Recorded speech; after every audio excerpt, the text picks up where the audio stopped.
Bonjour, Bertrand Barret, conseiller en développement personnel, spécialisé en sexothérapie et gestalt-thérapie. Alors je vous enregistre cette vidéo afin de rebondir sur la vidéo de Nadège concernant le sucre. Alors pour celles et ceux qui ne nous connaissent pas, Nadège et moi nous travaillons ensemble dans le cadre des ateliers des jeudis du bien-être. Vous pouvez retrouver le lien de notre site en cliquant ici. Je voudrais tout d'abord vous poser une question. Savez-vous que la baisse de la libido est l'un des troubles sexuels les plus fréquents? Non? Oui? Ça vous parle? Alors vous pouvez vous demander quel rapport entre le sucre et la baisse du désir? Je vais y venir. Selon les statistiques, 15% des hommes adultes sexuellement actifs voient leur désir sexuel diminuer au fil de l'âge.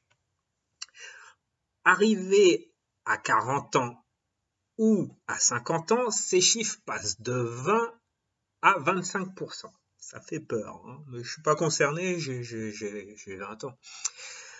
Alors, en outre, un homme sur 7 constate épisodiquement un affaiblissement de sa libido.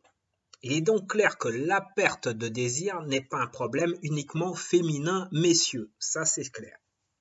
Alors, généralement associé aux déséquilibres hormonaux, la perte du désir sexuel peut avoir des causes physiologiques et organiques. La dépression, les maladies, les médicaments sont autant de facteurs qui peuvent réduire la sécrétion des hormones du plaisir. Nadège vous en a parlé et donc vous a parlé de l'endorphine dans une de ses vidéos que vous retrouvez là-haut. Alors, il ne faut pas oublier que l'exposition à des toxines environnementales ainsi que la consommation d'alcool et de tabac agissent aussi en faveur de la perte de libido. Alors je voulais réagir et appuyer Nadège sur le fait que le sucre contenu dans le sang peut aussi affecter les hormones sexuelles. Les études prouvent que les hormones sexuelles, l'insuline, le taux de sucre dans le sang sont étroitement liés. Un déséquilibre au niveau du taux de sucre provoque alors la diminution des hormones du sexe et influe défavorablement sur la vie sexuelle. En bref, la testostérone est la principale hormone responsable du désir masculin et féminin. Et oui, mesdames, vous aussi, vous avez besoin de testo. Là où les choses se compliquent, c'est que la testostérone gère aussi les protéines de l'organisme, les métabolismes sucrés, les métabolismes graisseux. Alors vous allez me dire, le sucre dans tout cela, eh bien lui, il est indispensable pour le cerveau.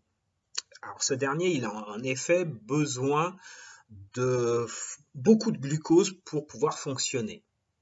Et donc la vitesse de l'assimilation des aliments dépend de son indice glycémique.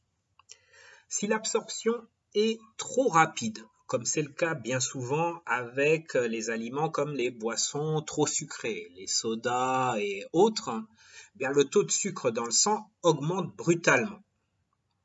Alors, lorsque le glucose augmente de façon soudaine, le niveau de testostérone chute aussitôt. Le dérèglement du métabolisme à cause de la consommation de sucre va ainsi affecter la sécrétion de testostérone, d'où la perte progressive de la libido. Peut aussi provoquer des maladies comme le diabète. Alors attention, je ne suis pas en train de vous dire que tous les diabétiques ont des soucis de libido. Alors, par contre, c'est un facteur de risque à ne pas négliger. Les difficultés peuvent avoir lieu progressivement dans le temps. Une des problématiques est que les artères sexuelles sont touchées et provoquent des troubles de l'érection ou des difficultés de lubrification pour les femmes. Pourquoi? Parce que le sang arrive moins bien au niveau de la zone sexuelle. On retrouve également ce qu'on appelle la neuropathie diabétique, pour les diabétiques, qui affecte les nerfs et aussi les organes sexuels en fait. Donc ce qui peut provoquer un dysfonctionnement érectile ainsi qu'une baisse de la sensibilité. Sachez que lors de mes consultations, je n'hésite pas à vous orienter vers votre médecin traitant. Donc Lui va vous proposer une analyse physiologique complète.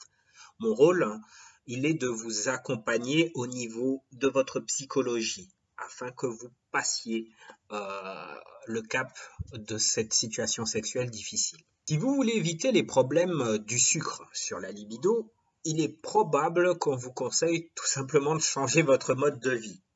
Alors, vous avez déjà eu les préconisations de Nadège sur le sujet, mais bien sûr, je vous invite à ne pas oublier des points essentiels. D'une part, la perte de poids, si vous avez un indice supérieur à la moyenne. L'amélioration de votre métabolisme en pratiquant une activité physique régulière. N'oubliez pas de gérer votre stress, réduisez votre consommation d'alcool et surtout, supprimez le tabac. N'hésitez pas à aller sur mon site internet bertrandbarret.fr et sur le site des Jeudis du Bien-être. Je vous dis à très bientôt pour une nouvelle vidéo.